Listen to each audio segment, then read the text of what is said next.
Ô tendre plante de la nation, j'ai quelque chose à vous dire, pourvu que mon message ne soit pas oublié. Chers téléspectateurs de la MTA, Assalamu alaikum wa rahmatullahi wa barakatuh. J'ai le plaisir de vous accueillir de nouveau sur le plateau de l'Islam pour les jeunes où nous allons aujourd'hui discuter à propos des 6 articles de la foi. J'accueille sur le plateau Tahirullah Saheb et Sajil Teju Saheb. Assalamu alaikum wa rahmatullahi wa barakatuh. Wa alaykum salam wa rahmatullahi wa barakatuh. Alors, comme je viens de mentionner, Inch'Allah, aujourd'hui, nous allons parler à propos des 6 articles de la foi. Avant d'aborder le sujet d'abord, on va aller voir quelques jeunes de la communauté à qui nous avons demandé vraiment qu'est-ce qu'ils comprennent comme, du concept de la foi. Regardez ensemble avec moi. La croyance, c'est qu'on a la conviction que quelque chose existe. Et la plupart du temps, on le reçoit à travers de nos sens. Par exemple, avec le sens de toucher, on peut ressentir les objets. Et avec nos oreilles, on peut percevoir la musique et les chansons, etc. Mais cela peut être trompeur aussi, quand on peut croire que Dieu n'existe pas, qui est totalement faux. Et dans l'islam, cela est demandé.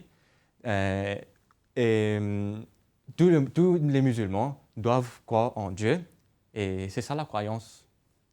C'est croire dans Allah, ses anges et ses prophètes, etc. C'est aussi croire dans l'invisible qu'on ne voit pas. Avoir la croyance, c'est croire que tous les prophètes sont venus depuis Allah. Deux choses qui sont attribuées à la croyance, à l'iman, ce sont croire dans Allah et croire dans ses prophètes. La croyance dans Allah, c'est aussi la confiance dans Allah, et nous devons avoir confiance dans Allah car il peut nous aider dans n'importe quelle situation très difficile aussi. Nous avons vu ça dans la vie de plusieurs prophètes, comment ils ont cru en Allah et Allah a accepté leur prière. Ils ont un incident très fameux, c'est l'incident quand Yunus salam était dans le ventre de la baleine. Allah lui a sauvé car il a prié à Allah, même dans ce moment très difficile. C'est comme ça que nous aussi, nous devons pratiquer ça dans notre vie. Jazakallah. Alors, Sajid Saheb, parlez-nous de la foi justement, et plus précisément, parlez-nous de ces 6 articles de la foi. A'ouz billahi minash shaitanir rajim, bismillahir rahmanir rahim. Oui, en effet, Massoud Saheb. Alors, il faut d'abord comprendre qu'en islam, Allah veut qu'on développe une relation étroite avec lui. Mais comment faire cela? Il nous dit d'abord de croire, et c'est ça les 6 articles de la foi. Ensuite, il nous explique comment mettre en œuvre ces croyances dans nos vies de tous les jours. Ça, ce sont les 5 piliers de l'islam qu'on avait mentionnés dans les épisodes précédents.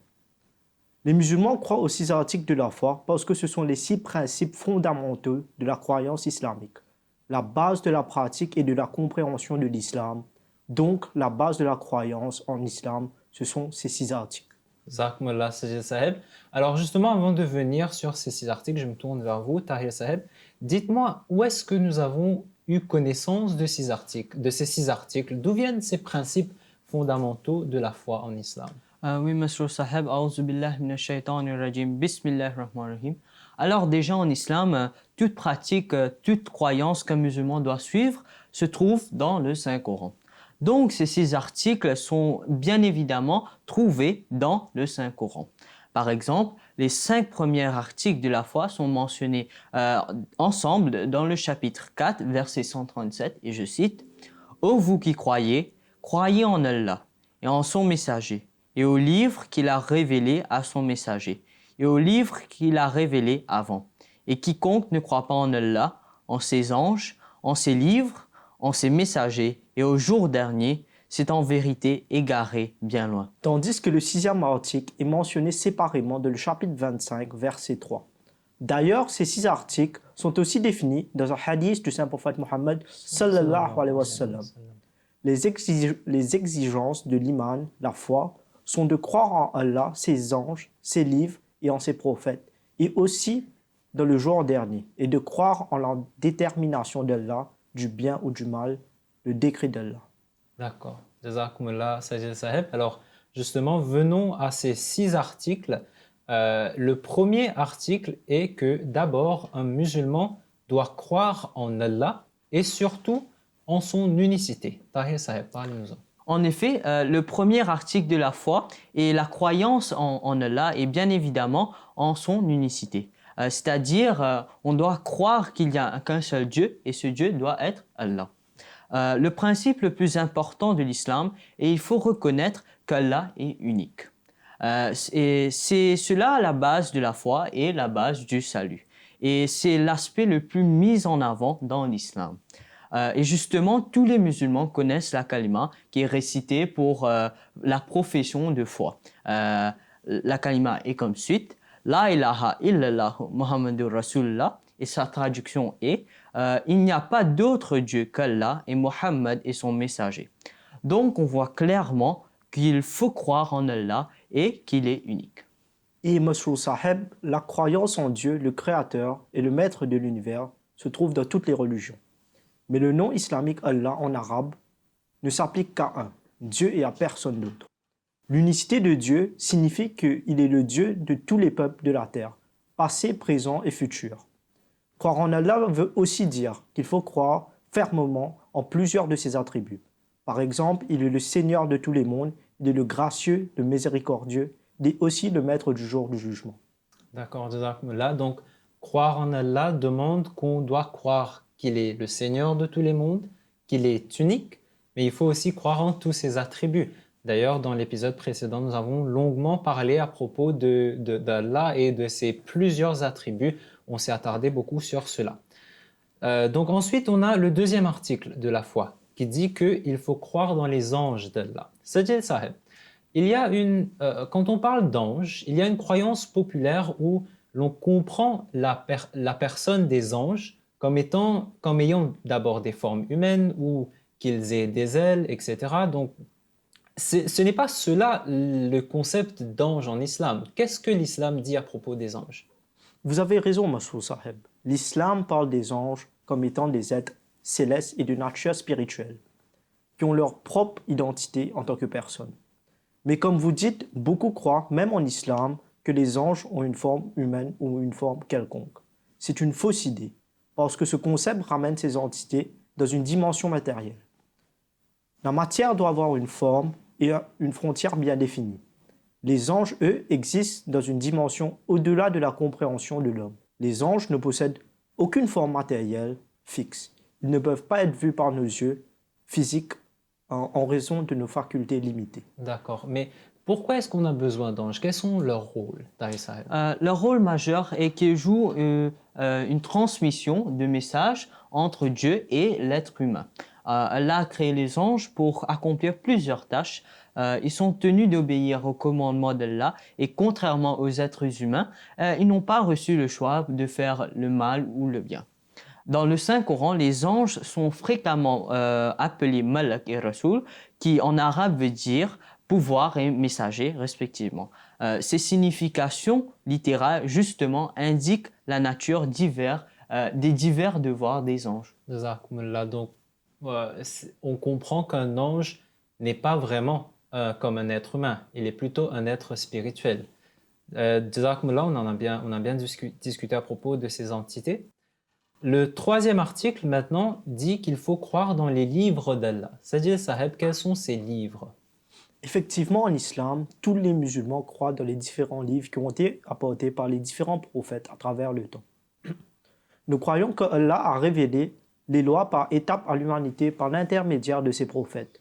Et nous acceptons la Torah de Moïse, paix soit sur lui, les psaumes de David, paix soit sur lui, et l'évangile de Jésus, paix soit sur lui, comme des livres saints, ainsi que les écritures sacrées de tous les autres messagers d'Allah. Cependant, les musulmans croient que toutes ces révélations étaient limitées à une époque et à des personnes spécifiques, et n'ont pas été préservées dans leur état d'origine. Ils ont beaucoup changé jusqu'à aujourd'hui. D'accord, et bien sûr, il faut comprendre seulement que toutes ces saintes écritures que vous avez mentionnées, comme la Torah, les évangiles, etc., ont abouti et ont été perfectionnées dans le livre saint des musulmans, le Saint-Coran. tout comme d'ailleurs toutes les religions ont été perfectionnées en l'islam. Il est important de mentionner que le texte du Saint-Coran est toujours resté inchangé et conservé dans sa forme originale. L'islam est d'ailleurs la seule religion qui fait cette revendication que clairement, nous, les enseignements du Saint-Coran et les enseignements de l'islam sont ces enseignements qui sont complets et éternels. Ces enseignements sont donc tout à fait capables de guider les gens à toute époque, comparé aux enseignements des différents prophètes qui étaient limités à leur époque respective. Jazakumullah, bougeons maintenant vers le 4e article de la foi, Tahir Saheb, qui dit qu'il faut croire dans les prophètes de Dieu. Oui, effectivement, les musulmans croient en tous les prophètes ou messagers d'Allah. Le Saint-Coran déclare qu'Allah a suscité des prophètes parmi les peuples de toutes les nations, envoyant des messages et des avertissements divins par l'intermédiaire de ces personnes saintes. Dans le chapitre 35, verset 25, Allah dit, et je cite, « Et il n'est de peuple à qui un avertisseur n'ait été envoyé. » Fin de citation. Et j'aimerais ajouter que le Saint-Coran utilise deux mots arabes pour désigner un prophète, Rasoul et Nabi. Le terme Rasoul signifie messager et le terme Nabi désigne celui qui donne des nouvelles d'événements inconnus à des gens. Selon le Saint-Coran, tous les prophètes sont des messagers et tous les messagers sont des prophètes. D'accord. Et est-ce que, Tahir Saheb, ces prophètes sont mentionnés dans le Saint-Coran? Certains des prophètes sont spécifiquement mentionnés dans le Saint-Coran, par exemple le prophète Adam, le prophète Abraham, Moïse, Jésus et bien évidemment le saint prophète Mohammed sallallahu alayhi wa sallam, parmi tant d'autres. D'accord. Et si je peux dire, on sait qu'un prophète est choisi parmi les êtres humains. C'est Allah qui choisit un prophète parmi les êtres humains eux-mêmes pour réformer et guider l'humanité. Et ces personnes-là sont des personnes pures et emplies de droiture et eux-mêmes, ils donnent les meilleurs exemples de conduite morale et spirituelle.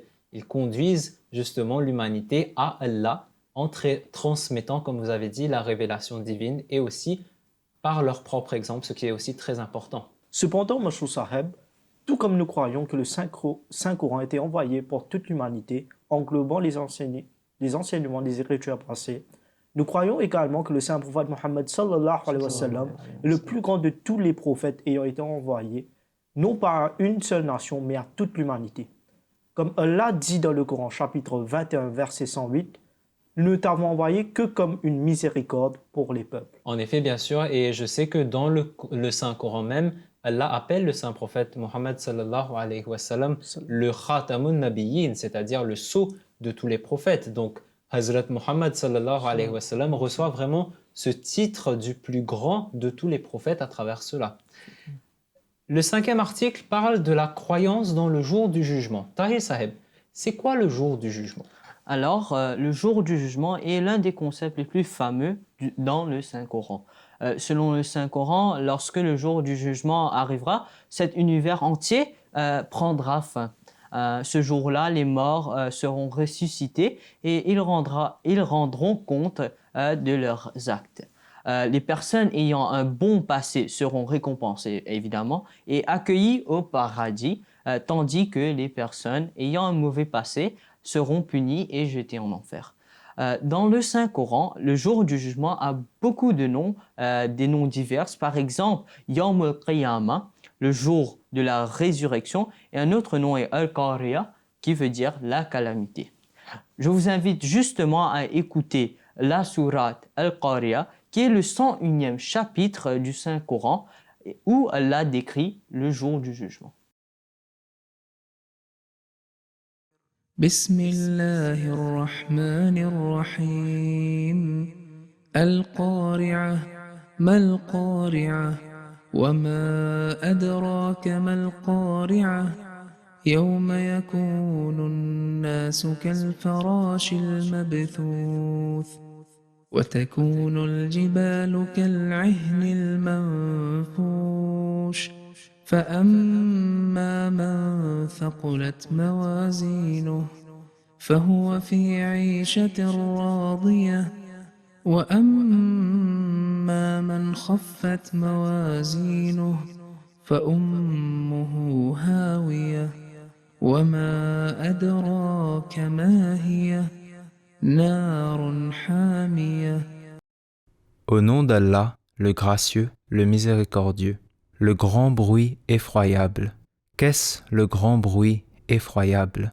Et qu'est-ce qui te fera savoir ce qu'est le grand bruit effroyable?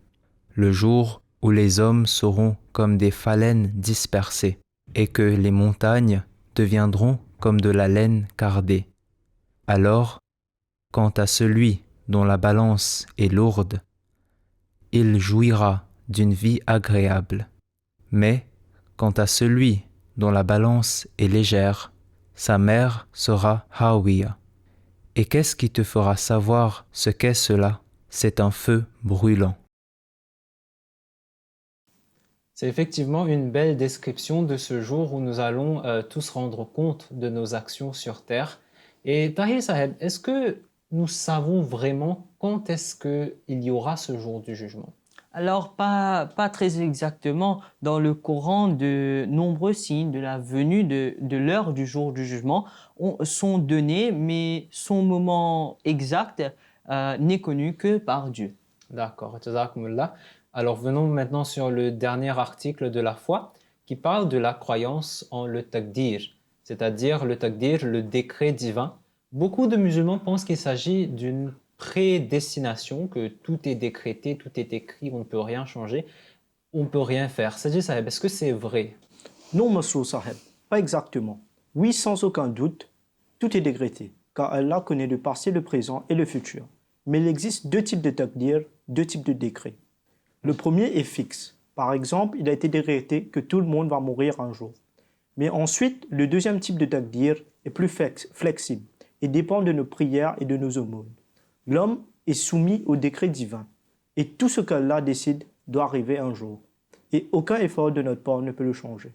Mais Sajid Saheb, Allah a également donné à l'homme le don du choix, contrairement aux anges. Avec ce choix, nous pouvons façonner notre propre avenir, bien sûr. Allah le saura et il sera donc décrété. Mais ce sera le résultat des actions que nous choisissons de prendre.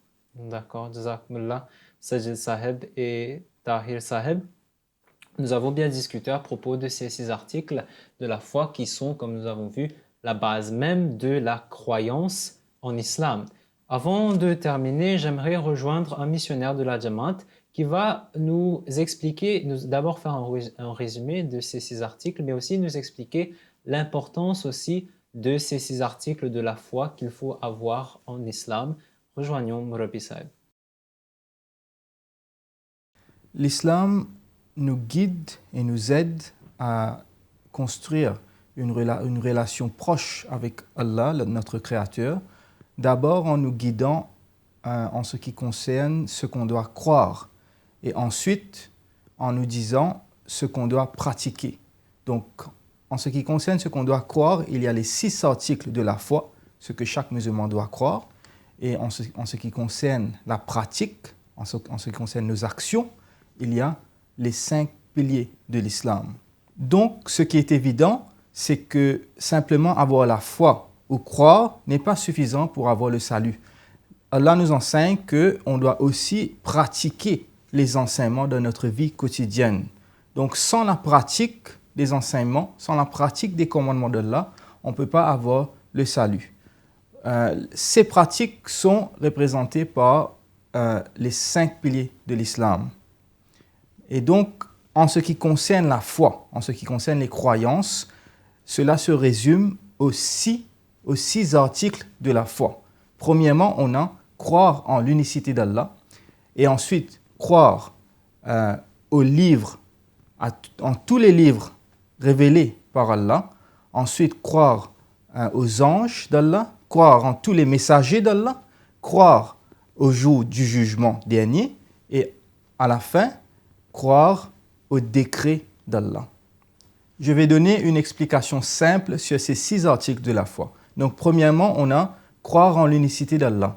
Allah est le nom propre, le nom personnel de ce Dieu suprême, le Créateur, l'unique en islam. Donc, quand quelqu'un dit Allah, cela signifie il parle de du Créateur de l'univers, du Créateur de toutes choses. Deuxièmement, croire aux anges d'Allah. Les anges sont des créatures d'Allah qui obéissent à Allah et qui adorent Allah. Les anges, ils maintiennent et contrôlent l'univers sous l'ordre divin. Troisièmement, croire en tous les livres révélés par Allah. Dans chaque époque, Allah a révélé à travers ses messagers, ses prophètes, Allah a révélé à l'humanité les enseignements à propos de comment l'homme doit vivre. Et donc, les musulmans doivent croire en tous les livres qui ont été révélés par Allah.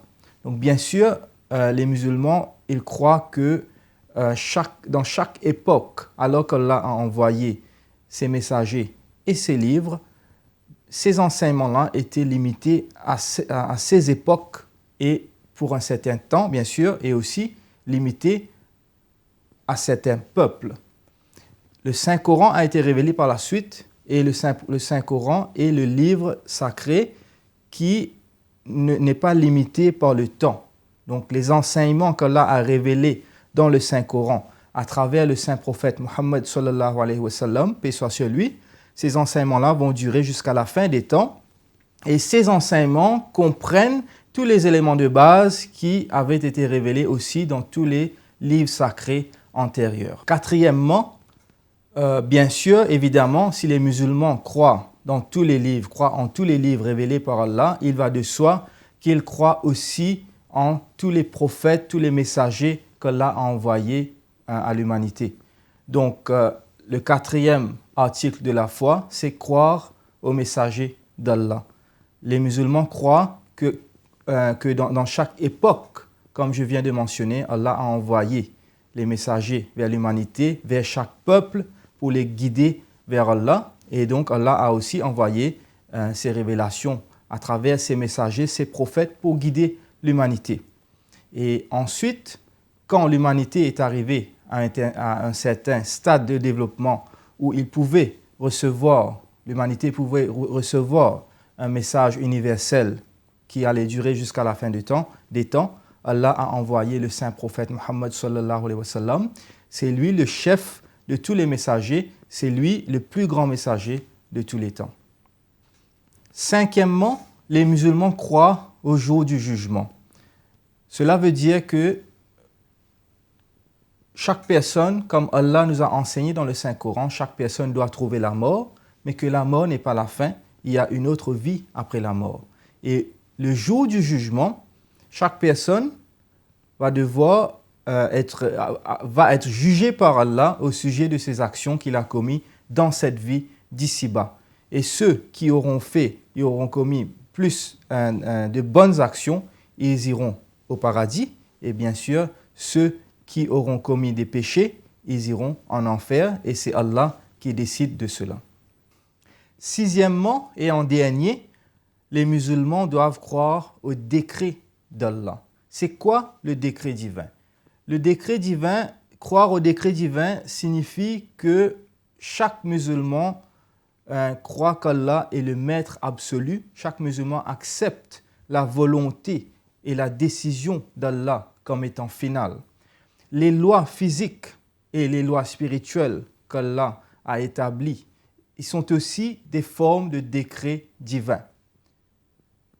Bien sûr, l'homme a le libre choix concernant ses actions, le libre arbitre, et il est libre concernant ses actions, mais il reste limité par le décret divin. Cela signifie par exemple que si quelqu'un il monte sur un bâtiment et décide de sauter, il est libre de faire cela, donc ça c'est le libre arbitre, la liberté concernant ses actions, mais bien sûr, il va trouver les conséquences des lois physiques. Donc si un être humain saute du haut d'un bâtiment, il peut se blesser grièvement ou, pire, trouver la mort.